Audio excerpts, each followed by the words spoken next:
good morning. Today I'm with Clint Mansell, director of the Principal Gallery here on King Street. How you doing? I'm great, good morning. Good morning. You want to show us your place? I would love to. Welcome to Principal Gallery. This is our first location. We had another location open in Charleston about 4 years ago, but we've been here for 23 years in awesome old town, Alexandria. We're on King Street here, 208, and we would love to show you the place, so come on in. All right, lead the way. All right.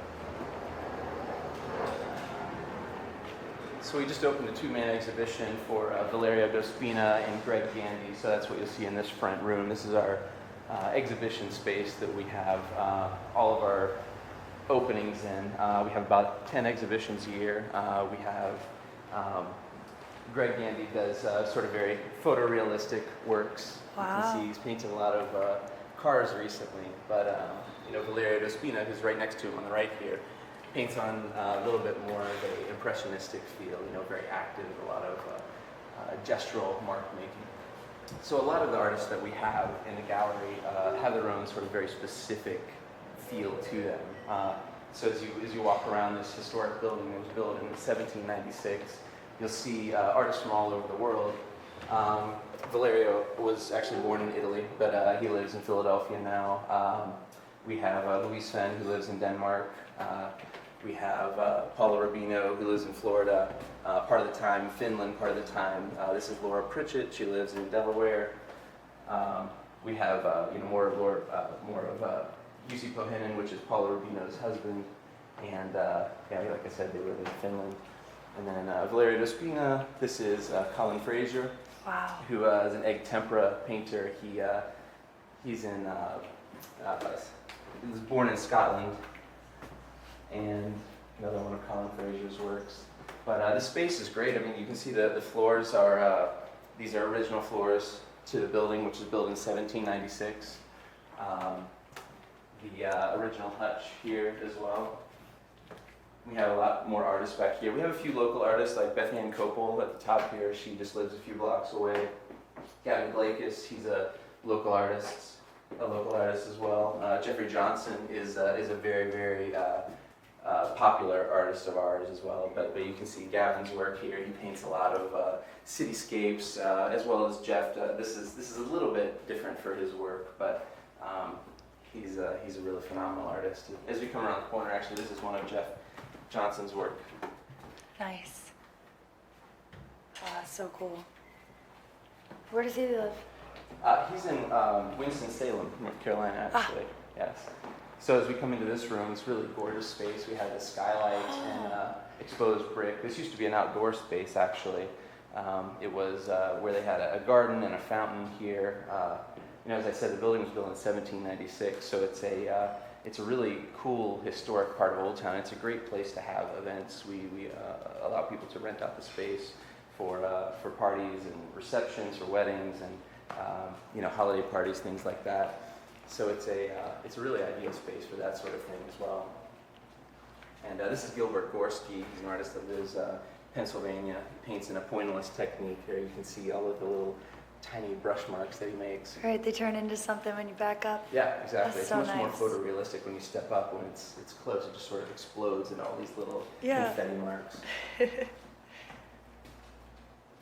Cool. And then to the right here is Robert Liberace, actually one of our most famous painters. He's a local artist as well. Lives in Vienna, but he teaches at the Art League, and his classes are phenomenal. Every person I've talked to that's ever taken one of his classes is blown away by it, and they love his style of teaching. Who's this little guy? This is Asher. He's the gallery dog. Asher, oh my goodness. Asher, come here for your close-up. Oh my gosh. So cute. He just hangs out with you? Oh yeah, he just comes in, stays, and sits on the steps with us. So this is all dog friendly. Somebody else could bring their dog here? Absolutely, he loves meeting new dogs, and the whole city is very dog friendly. Actually, we have a lot of dogs that come in and out of here. This is Jeremy Mann's work. He's another one of our most famous artists. Actually, he lives in Oakland now. They spent a lot of time in San Francisco. He paints a lot of cityscapes. Yeah, you can see a bus. Yeah, exactly. He's definitely over the years gotten a little more abstracted with his cityscapes. So yeah, you can see maybe a couple workers here. The city sort of dissolving into the buildings or. Looks like a commercial for some soda pop to me. yeah. The glowing sort of city scene is a hallmark of his work. That's so nice. And then, G.C. Myers over here. This is another one of our popular artists. He's been with us for about 20 years now, actually. Where's so he most of the time in the located? gallery. He's in upstate New York, actually. Horseheads, New York is where he is. Well, it looks like he'd rather be in the countryside. Yeah. Oh yeah, no, he is in a very, very rural area, so he Oh, okay. Yeah, he likes it there. And then we go into this back room here. This is Lynn Bogus's work here on the left-hand side. He paints in a very, very thick impasto technique with cement trowels and palette knives. Doesn't use any brushwork at all. It's just all very, very thickly applied oil paint. I love that. That is so cool. Yeah, it takes a long time to dry. Yeah. You gotta be very careful with them as soon as they come in. You gotta be sure about what you're doing. Yeah, absolutely. He's very, very confident. Very confident work. I wonder if they could see the paint coming off of the canvas. Yes. They'll have to let us know. Yeah. Ben Barker is another one of our local artists. He lives in Baltimore. Maya Kulinovic is an artist we just started showing recently. She lives overseas as well. And this is Jeremy Mann, another one of his paintings from the other side.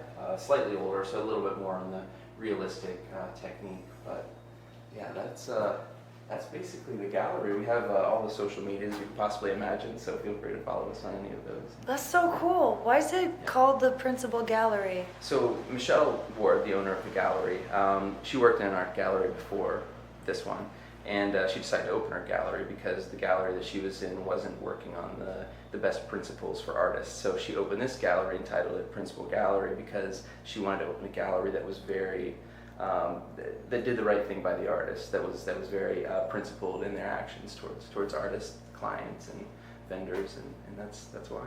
So you got good art and good principles? That's right. That's exactly. everything you need. Yes, thank you. All right. Thank you so much for meeting with me today. Thank you very much. I appreciate All it. right. This was the Principal Gallery here on King Street. Thanks, Glenn. Of course. Happy to do it.